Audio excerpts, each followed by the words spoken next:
I didn't know what hatred was until I saw them smile. The broadcast began like a spectacle meant to humiliate and terrify humanity. On every screen across Earth, the Zareth Dominion's transmission played.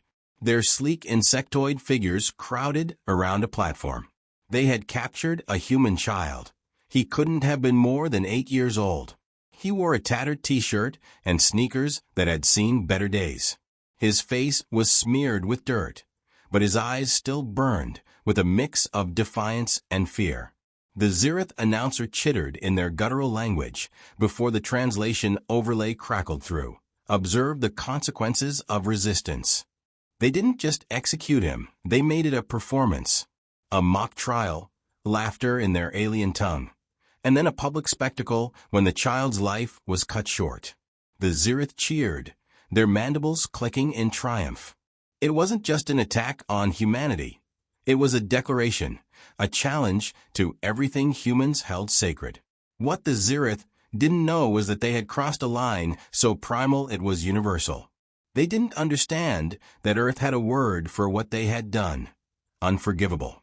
In a hidden bunker somewhere in the Appalachian Mountains, General Marcus Hale watched the broadcast without flinching. A towering man with a face weathered by decades of war.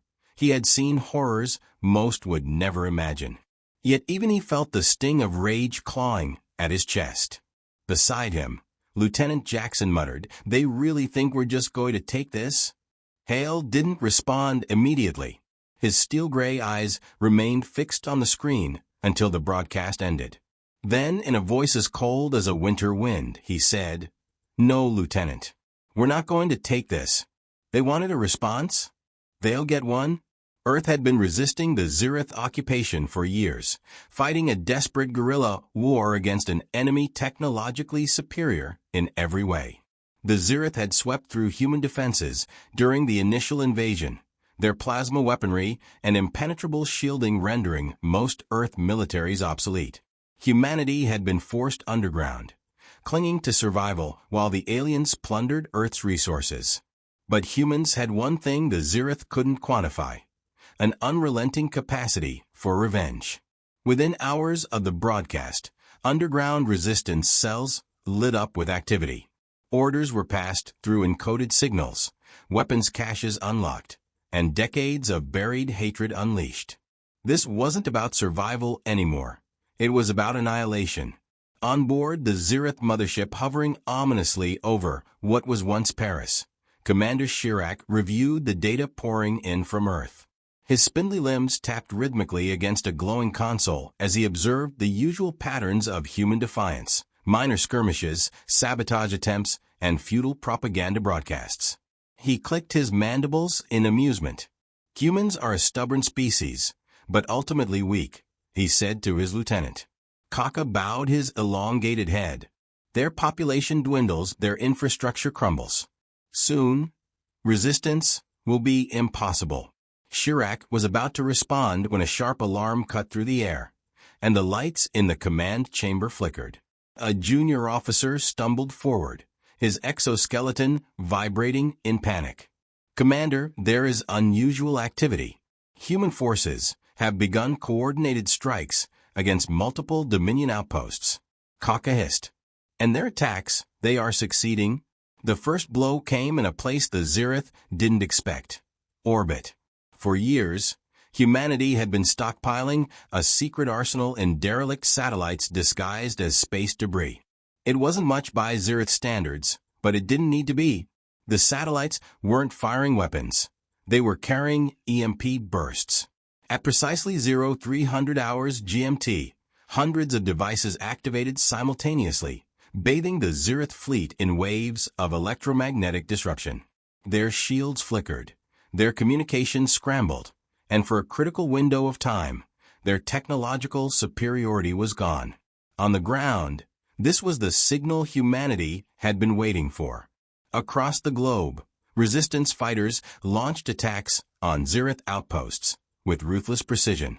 In the ruins of New York, ex-Special Forces soldiers led an assault on a Zareth garrison using improvised explosives and scavenged railguns to overwhelm the surprised aliens. In the jungles of South America, Indigenous fighters, who had been resisting long before the invasion, turned their knowledge of the terrain into a weapon, ambushing Zirith patrols with traps and poison-tipped arrows. But it was in the deserts of the American Southwest that humanity unveiled its true face. "Project Cerberus is a go," Hale said, standing before a room of grim-faced operatives. Cerberus was humanity's last gamble.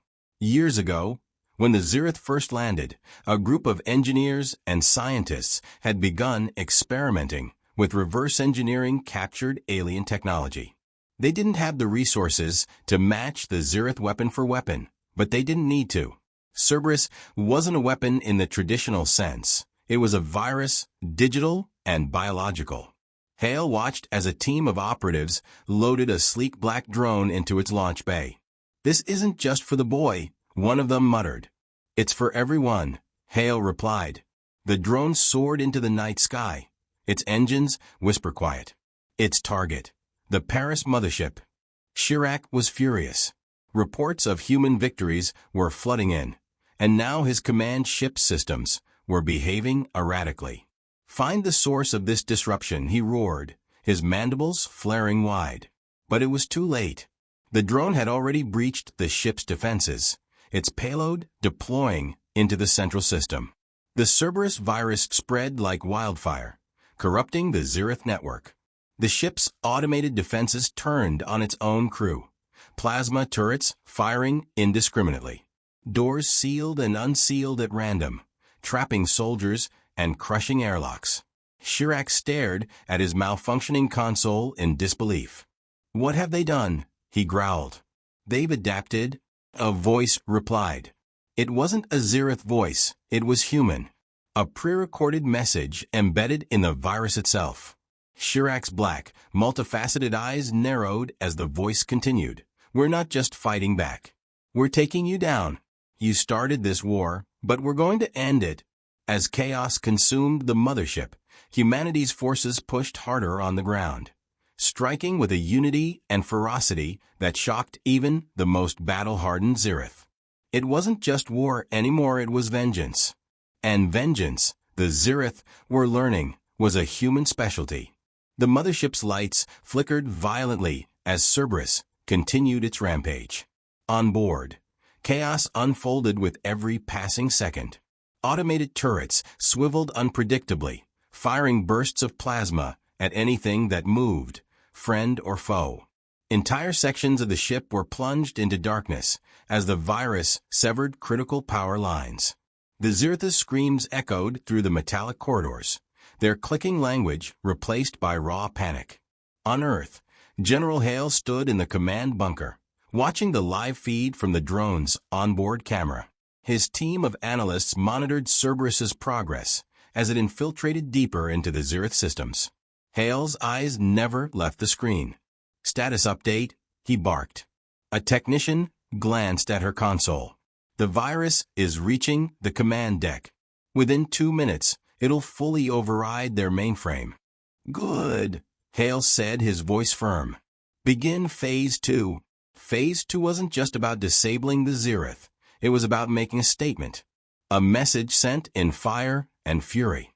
Chirac clawed his way to the bridge, his once pristine exoskeleton scorched from an earlier explosion. His command center was in ruins, consoles sparking and walls smeared with the ichor of his fallen crew. He shoved the lifeless body of an officer off a console and attempted to regain control, his clawed hands moving in frantic gestures. "Kaka!" Chirac roared. "Where is Kaka?" The lieutenant stumbled into the bridge, one of his limbs bent awkwardly. "Commander, the humans have unleashed something unnatural. Our systems." "I don't need excuses," Chirac snapped. "I need solutions." Kaka hesitated. "The virus, it's designed to spread. If we cannot contain it, it will infect the entire fleet." Chirac froze, his multifaceted eyes reflecting the growing realization of humanity's intent. This wasn't just a localized attack. The humans were targeting the Zirith Dominion's heart. "Shut down all external connections," he ordered. "Isolate this ship from the fleet." Kaka's mandibles twitched. That's not possible, Commander. The virus has already overridden our systems. Every attempt to isolate has been counteracted. Chirac slammed a clawed hand onto the console. Then we fight. Dispatch all available troops to the surface. Crush their resistance. Show these creatures their defiance is meaningless. Kaka hesitated again. Commander, the humans have begun targeting our supply lines. Our troops are struggling. Chirac snarled, struggling against the truth. On the ground, Lieutenant Jackson and his squad moved through the shattered remains of what had once been a thriving metropolis, Chicago. The Zereth presence here had been formidable, a key hub for their resource extraction efforts. But now it was a graveyard. Smoke billowed into the sky, mingling with the acrid smell of plasma burns. "Eyes up," Jackson muttered, his voice low but firm. "Just because we've got them on the ropes doesn't mean they're done." His team advanced cautiously, their makeshift armor gleaming with scavenged alien plating. Weapons crafted from human ingenuity and stolen Zereth technology hung from their shoulders. Behind them, the streets were littered with the remnants of the battle. Zereth bodies crumpled in unnatural shapes, and human casualties marked by makeshift memorials. A sudden sound cut through the silence, a distant, high-pitched whine. Jackson held up a fist, signaling his team to halt. "Drone incoming," he said. "Get cover." The squad scattered, diving behind rubble as a Zereth aerial scout whizzed overhead. It hovered for a moment, scanning the area with its piercing red sensors. Jackson reached for his sidearm, a modified railgun with a scope designed for precision. He exhaled slowly, aimed, and fired. The drone's core exploded in a shower of sparks, its remains crashing into the ground. "Nice shot," one of the soldiers muttered. "Keep moving," Jackson ordered. "We're not here to admire my aim." The squad pushed onward, their destination clear, a Zereth communications tower. While Cerberus was wreaking havoc in orbit, ground teams were tasked with cutting off the Zereth's ability to coordinate planetary forces. Every tower taken out meant fewer reinforcements, fewer resources, and fewer chances for the Zereth to regroup. As they approached the tower, Jackson's radio crackled. "Lieutenant, this is Bravo Team. We've taken the southern hub, but resistance is getting heavier. They're throwing everything they've got at us." "Hold your position," Jackson replied. "We're about to hit their comms. That should give you some breathing room." The tower loomed ahead, its sleek alien architecture contrasting sharply with the ruins around it. Guarding it was a Zereth garrison, 24 troops, their plasma rifles glowing faintly in the dim light. Jackson signaled his squad to spread out, each soldier finding a position that offered both cover and a clear line of sight. "On my mark," Jackson said. 3, 2, 1. The first shot rang out, and all hell broke loose. Back in the Appalachian bunker, Hale received updates from across the globe. Reports of human victories poured in, outposts destroyed, supply lines severed, key infrastructure crippled. But the cost was high. Resistance fighters were dying in droves, their makeshift weapons and outdated tactics no match for the Zereth's superior firepower. Still, Hale knew the tide was turning. The Zereth had grown complacent, confident in their technological dominance. Now, humanity's adaptability and ruthlessness were proving to be their greatest weapons. "General," a voice called from the other side of the room. "We've intercepted a transmission from the mothership." Hale turned. "Play it." The room fell silent as the transmission crackled through the speakers. Chirac's voice, laced with desperation, echoed through the bunker. "Humans," he spat. "You believe this momentary victory changes anything? You are but insects before the Dominion. We will raze your planet, burn your cities, and extinguish your kind." Hale smirked. "Patch me through to that channel." The technician hesitated for a moment, then nodded. "You're live, sir." "Commander Chirac," Hale said, his tone cold and deliberate. "You made a mistake when you underestimated us. You thought you could break us. Instead, you've united us. And now, we're coming for you." Hale cut the transmission before Chirac could respond. He turned to his team. "We've got the momentum. Let's finish this." On the mothership, Chirac stared at the blank screen, his mandibles twitching in frustration. The humans were proving to be more than just a nuisance. They were an existential threat. The idea was unthinkable, a primitive species challenging the Zarath dominion. Yet here it was, unfolding before his eyes. His crew was either dead or incapacitated, and the mothership, once a symbol of Zarath's superiority, was now a liability. If the humans succeeded in fully overriding its systems, they could use it against the entire fleet. Chirac clicked his mandibles in a sharp rhythm, the Zarath equivalent of gritting one's teeth. "Prepare the self-destruct sequence," he commanded, his voice icy. Kaka hesitated. "Commander, the mothership is the keystone of our fleet. Its destruction would—" "Do you think I don't know that?" Chirac hissed, his claws slamming onto the console. "If we allow the humans to seize it, they will spread chaos through our dominion. Better to sacrifice one ship than risk our empire." Kaka nodded reluctantly, moving to comply. As he entered the sequence, Chirac sent a final transmission to the fleet. "This is Commander Chirac. The humans have compromised the mothership. Effective immediately, all Dominion forces are to retreat to designated fallback points. Do not engage unless necessary. We will regroup, re-evaluate, and crush this rebellion." The command was a desperate measure, one that spoke volumes about the shift in the war's dynamics. For the first time since the invasion began, the Zarath were retreating. On the ground, Jackson's team had secured the communications tower after a brutal firefight. The squad stood among the smoking remains of the Zarath garrison, weary but triumphant. Jackson wiped blood, some his, some alien, from his face and activated his comm unit. "Towers down," he reported. "How's Bravo team holding up?" A static-filled response came through. "Barely, but the heat's letting up. Looks like your tower trick worked." "Good. Regroup at the fallback point." "We're not done yet." Jackson turned to his team. "We've got to keep moving. If the Zarath are retreating, we need to hit them before they regroup." One of his soldiers, a wiry man named Ruiz, frowned. "Do you think they're really pulling back? Or is this some kind of trap?" Jackson's jaw tightened. "Doesn't matter. We've got the momentum, and we're going to use it. Let's move." In the Appalachian bunker, cheers erupted as reports of the Zarath retreat flooded in. Hale allowed himself a rare smile, but it was fleeting. He knew this was far from over. "Status on the mothership?" he asked. A technician looked up from her console. "Cerberus has nearly complete control, but we've detected a self-destruct sequence. They're trying to deny us the ship." Hale's expression darkened.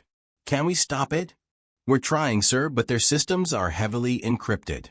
Even with Cerberus, it's a race against time." "Then we don't have time," Hale said. "Deploy the retrieval team. If we can't save the ship, we'll salvage whatever we can." High above Earth, the Zarath mothership loomed like a dying star, its once imposing figure now riddled with explosions and failing systems. A team of human operatives, clad in adaptive exosuits, launched from a stealth shuttle toward the ship. Among them was Captain Elena Varga, a former astronaut turned resistance fighter. "Team, listen up," Varga said over the comms. "Our mission is to extract as much data and tech as we can before this thing goes up. Priority targets are navigation logs, weapon schematics, and anything that can help us understand their fleet." As they breached the mothership's hull, the team encountered chaos. Zarath soldiers, panicked and disorganized, were fighting each other or fleeing down smoke-filled corridors.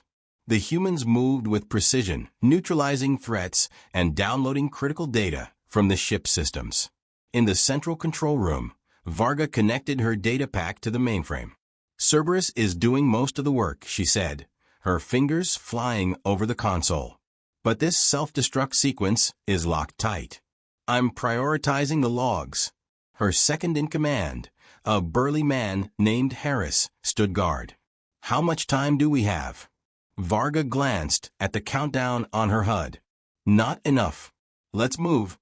Back in the bunker, Hale received the final transmission from Varga's team as they escaped the mothership. We've got the data, she said. But the ship's going critical. Recommend immediate evacuation for all ground forces in the area. The bunker fell silent as the countdown reached 0. On every screen, the mothership erupted in a blinding explosion, a wave of light and energy that illuminated the night sky. The shockwave rippled through the atmosphere, shaking the ground and leaving a moment of eerie stillness in its wake. Hale exhaled slowly. "We've won the battle," he said. "But the war is far from over. Far from Earth, in the heart of the Zirith Dominion, the High Council convened. News of the mothership's destruction and the human uprising had reached them, and their reaction was one of disbelief and outrage. "They are vermin," one counselor snarled. "How could they inflict such damage?" Another counselor, older and more cautious, leaned forward. "The humans have demonstrated something we did not anticipate: resilience.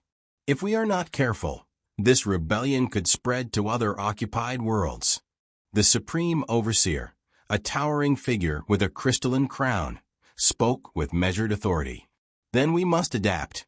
Deploy the next wave. Show the humans the full might of the Dominion." But even as the Council planned their retaliation, whispers spread among the Zirith. For the first time in centuries, their empire had been challenged, and the challengers were far from defeated.